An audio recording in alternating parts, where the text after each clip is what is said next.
About 60% of all human populations live in cities in 2022.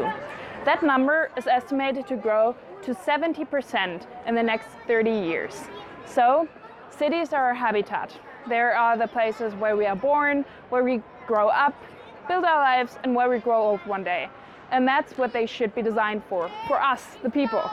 Unfortunately, that's not always the case. Up to 70% of public spaces in cities are designed for car use.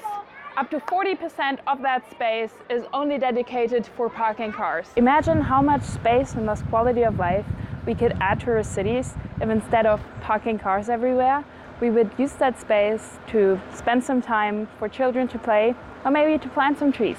My project, A Lot of Space, is about taking back the city parking lot by parking lot. It's a set of instructions in an online platform that enables people to build urban furniture really easily that fits perfectly onto parking lots. And like that, blocks the parking lots off for cars to use and makes it enjoyable for people to use. The idea of urban furniture came of the observation I made that people are using public spaces to sit down and spend time already, often in places that were not intended for this. That shows that there is a need for sitting and resting space within cities. You are going to see now how this easy-to-make furniture is built and how you can build it in your neighborhood as well. First of all, you will need 2 large pieces of fabric and the size of the furniture piece you want to build. Lay the 2 pieces on top of each other and start sketching out the shape from the instruction set that you want your piece to be. You should leave some space on one side of your form, which will later be needed to roll it up and thus close the mold. Next, you have to sew the 2 pieces together, which should be quite simple because it's just a 2D form that you will have to sew. So just follow the line you drew on the fabric. Leave a gap in the seam that is big enough to shovel or pour in your cement later. If you now have your mold ready, it's time to head outside.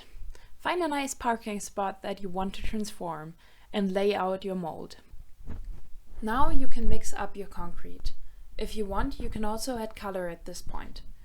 We use the scale model for this demonstration because it is unfortunately still very illegal to use this public space for anything else than to park your car. As you can see, we already got going on our model. Open up your mold on the spot where you left the gap to pour in the concrete and start shoveling or pouring in your mixture. You will probably need to squish the concrete through the mold a bit and can already see how the volumes are forming. When the mold is completely filled, you can start to roll up your excess fabric in order to close it up. You should also press it tight around the edges to secure the form. After about 48 hours, the concrete should have dried up completely. You can now start to rip the seam and take the mold off in order to reveal the finished piece. With this smaller model, we could just take off the fabric.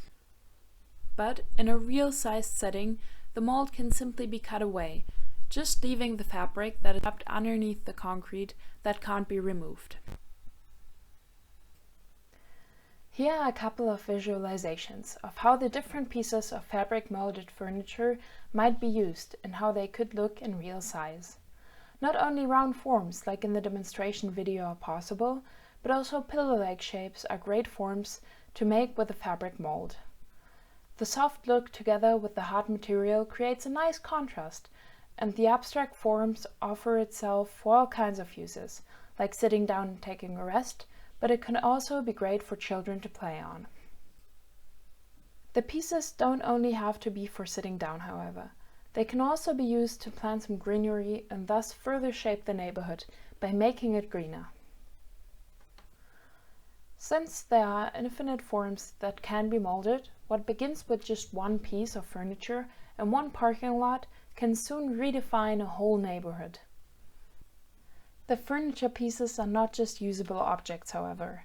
They are monuments to walkability, bikeability, to public and green outdoor spaces, and to the people who live in cities and who help shape their neighborhoods. In short, to cities who put the health and well-being of people first.